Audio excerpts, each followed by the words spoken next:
Hare Krishna, tęsime skaityti Bhagavad Gitos įvadą. Kas yra materiali gamta? Materiali gamta Gitoje yra apibūdinama kaip žemesnioji prakriti, žemesnioji gamta.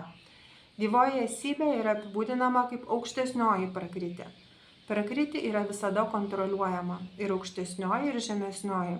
Prakriti moteris. Ja viešpats kontroliuoja taip, kaip žmonos veiksmus kontroliuoja vyras. Prakriti visada pavaldi, kontroliuojama viešpatės, kuris yra dominuojantis subjektas. Ir gyvasias esybės ir materialią gamtą valdo ir kontroliuoja aukščiausiasis viešpats. Pasakytos gyvosios esybės, nors yra neatskiriamos aukščiausiojo viešpatės dalelės, laikomos prakriti. Apie tai aiškiai kalbama 7 Bhagavad Gitos skyriuje, 5 posme. Aparijamitastvanyam. Ši prakriti yra mano žemesnioji gamta. Prakritim vidhime param, dživa bhutam mahabhaho, jėdam dharė te jagat. O be jos yra ir kita prakriti, dživa bhutam, gyvoji esybė. Materialią gamtą sudaro 3 savybės: darybės būsena, aistros būsena ir neišmanimo būsena. Aukščiau šių būsenų yra amžinasis laikas, o šių gamtos gūnų jungimasis, kontroliuojant ir prižiūrint amžinajam laikui, sukuria veiklą, kuri vadinasi karma. Mes veikiame nuo atmenamų laikų ir ragavome tos veiklos vaisius, džiaugiamės arba kenčiame. Tarkime, pavyzdžiui, kad aš verslininkas ir per didelius vargus su maniu darbu susikroviau nemenką kapitalą. Tokiu atveju galiu mėgauti savo veiklos vaisiais. Bet sakykime, verslas sužlunga ir aš netinku visų pinigų, tada man tenka kentėti. Taip kiekvienoje gyvenimo srityje mes mėgaujame savo veiklos rezultatais arba dėl jų kenčiame. Tai vadinasi karma. Išvara aukščiausiai viešpatį, dživą, gyvąją esybę, prakriti, gamtą, amžiną laiką bei karmą, veiklą. Visą tai aiškina Bhagavad Gita.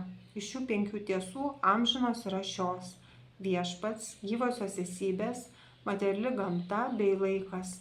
Prakriti apraiška gal ir laikina, bet nėra netikra. Kai kurie filosofai teigia, kad materialios gamtos apraiška nereali. Tačiau pagal Bhagavad Gitos filosofiją ar pagal Vaišnavo filosofiją taip nėra. Pasaulio apraiška nėra priimama kaip netikra. Ji tikra, bet laikina.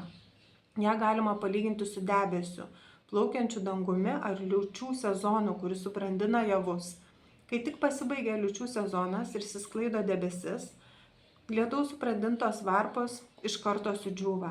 Taip pat ir materiali apraiška tam tikrų metų atsiranda, kurį laiką egzistuoja ir po to išnyksta. Taip veikia prakriti, bet šis ciklas vyksta amžinai. Vadinasi, prakriti amžina, negalima teigti, kad ji nereali.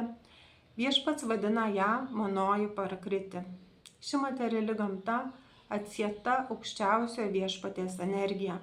Panašiai kaip ir gyvosios esybės, kurios irgi yra viešpaties energija, tik neatsieta, o amžinai susijusi su viešpačiu. Taigi viešpats, gyvoji esybė, materiali gamta ir laikas yra tarpusavyje susiję ir amžini. Tačiau kitas elementas, karma, nėra amžinas. Karmos pasekmių ištakos gali siekti nepaprastai tolimą praeitį. Mes patiriame kančią ar džiaugsmą dėl veiklos, kurios pasekmės atlydi mus iš amžių glūdumos. Bet mes galime pakeisti savo karmos veiklos rezultatus ir tai priklauso nuo mūsų žinių ištobulinimo. Esame įsitraukę į pačią įvairiausią veiklą ir be abejo nežinome, kokios veiklos turėtume imtis, kad išsivaduotume iš tos veiklos veiksmų ir atoveiksmių. Tačiau Bhagavad Gitoje ir tai paaiškinta. Išvara pagal savo padėtį aukščiausioji sąmonė.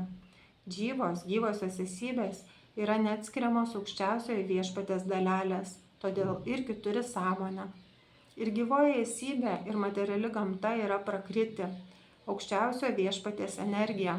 Bet tik viena iš 2 dživa yra sąmoninga, kita prakriti nėra sąmoninga. Tuo jos ir skiriasi. Todėl dživa prakriti vadinama pranašesne, nes dživa turi sąmonę, kuri panašiai viešpatės sąmonę. Tačiau viešpatės sąmonė aukščiausia, Ir nereiktų teigti, kad gyvoji esybė taip pat turi aukščiausią sąmonę. Kad ir kokia tobula būtų gyvoji būtybė, ji negali turėti aukščiausios sąmonės. Todėl teorija, teigianti, jog tai įmanoma, klaidinanti. Taip, gyvoji būtybė turi sąmonę, tačiau toji sąmonė nėra tobula ar aukščiausia. Tęsime kitame video.